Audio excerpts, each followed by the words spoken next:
Écoutez, tout a été dit. Well, I think everything has been covered, truly, in detail.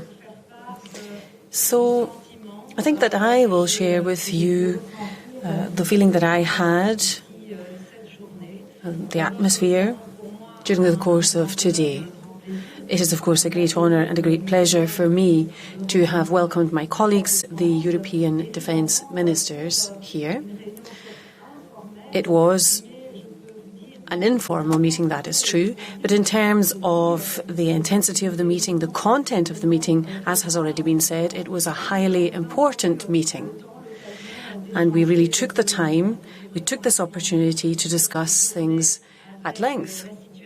We started the day talking about the situation in Ukraine.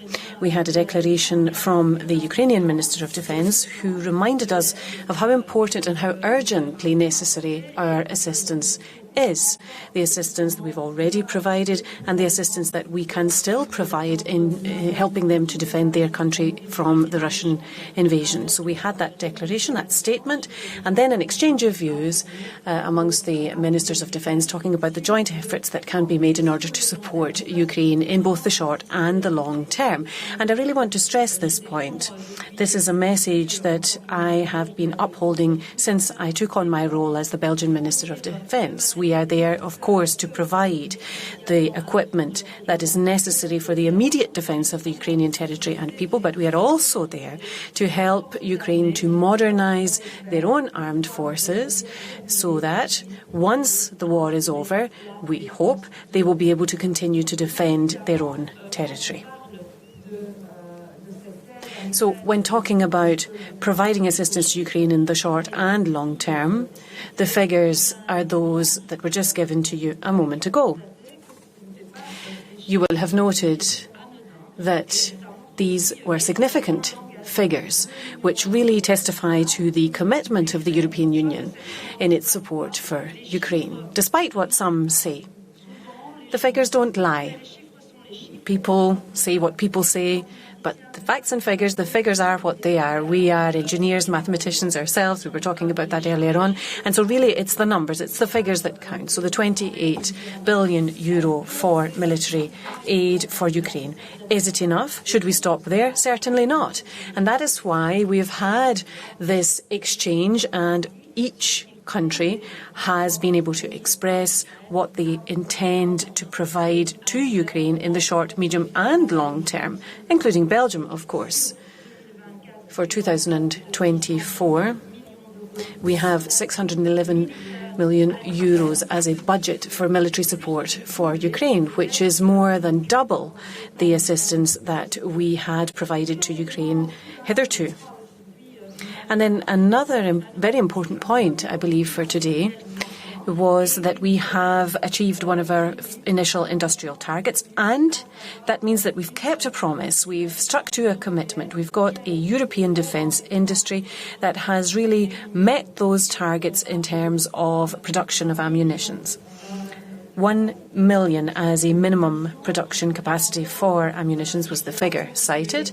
Of course, we have to continue on that track. But that was a commitment that we made to Ukraine to make sure that we would strengthen the industrial base for security and defence, in particular for ammunitions, and that we would bolster our production lines. And a tremendous amount of work has been done by the teams in the European Union, in particular Commissioner Breton, who has travelled to a whole series of different countries. I've done some of that myself, visiting those companies that are in a position to meet those targets. When we talk about ammunitions, of course, we have to include as part of that conversation raw materials. And so we've also been out looking at other companies that provide all of the different raw materials that go into the manufacture of the ammunition. And we'll continue. And I want to grasp this opportunity, given that we are talking about ammunition here, to talk about the European defence industry base. Some of you are journalists who have been monitoring me for some time, and you will know that ever since I took on this role here in Belgium, this has been one of my favourite topics. Whenever I talked about the war in Ukraine, I talked about how we had to strengthen a Europe of defence, our industrial base and our strategic autonomy in Belgium and, of course, more broadly speaking, in Europe. So this conversation that we had today was particularly significant for me. A lot of efforts have already been made. We can see that. Things are not always simple for the companies concerned.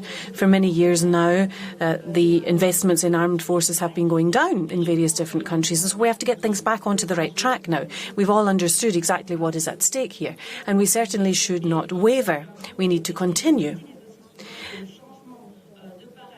A paradigm shift was a buzzword used. I'd like to use it myself, because this will be a change in the structure of our defence industry capacity.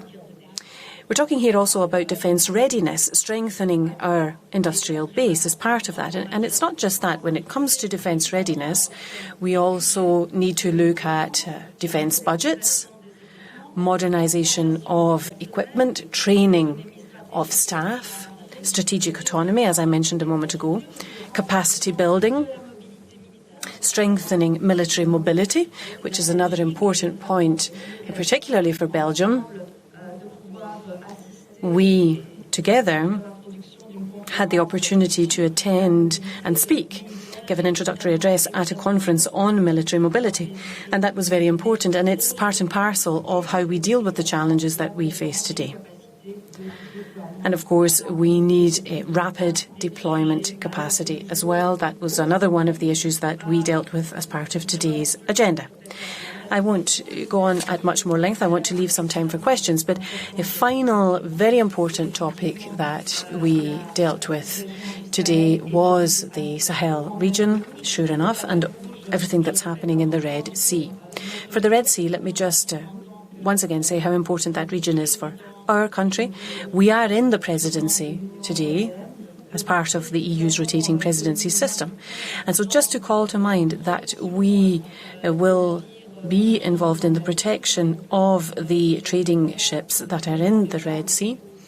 And I also made clear how concerned Belgium is, and the people of Belgium are, about making sure that we have a clear narrative here, that we are clearly investing in also identifying what the root of the problem is there and dealing with that. And it is the conflict between Hamas and Israel, which is creating many victims. And we have to have a position that is clear and that is firm. I thanked Josep Borrell for his tremendous engagement and commitment to this matter, looking for solutions, maintaining dialogue, maintaining those relationships so as to make sure that we can diffuse that conflict, even stop the conflict, and at least as a first step, reduce the intensity of it, open up humanitarian corridors, and of course, in parallel to that, we want to see the freeing of all of the hostages. And then on the Sahel, there, again, as you already know, the geopolitical situation is particularly worrying. And Belgium, and indeed this was a message that was picked up by a whole host of other countries as well, really wants to bear in mind the entire picture there, the 360-degree panorama. We can't simply push this to the side because for the time being some of our missions have had to be suspended. No, I think that we need to keep that dialogue going and pay very close attention to what's happening in that region. That's important for us. It's important for Belgium to make sure that we continue to have ongoing contacts with the countries of Africa, with the countries of the Sahel in particular, in spite of everything that has already happened. And as you know, we have a long-standing presence in some of the other countries of Africa as well. So those were the things I wanted to add. Thank you. The floor now to journalists for questions, starting with Philippe.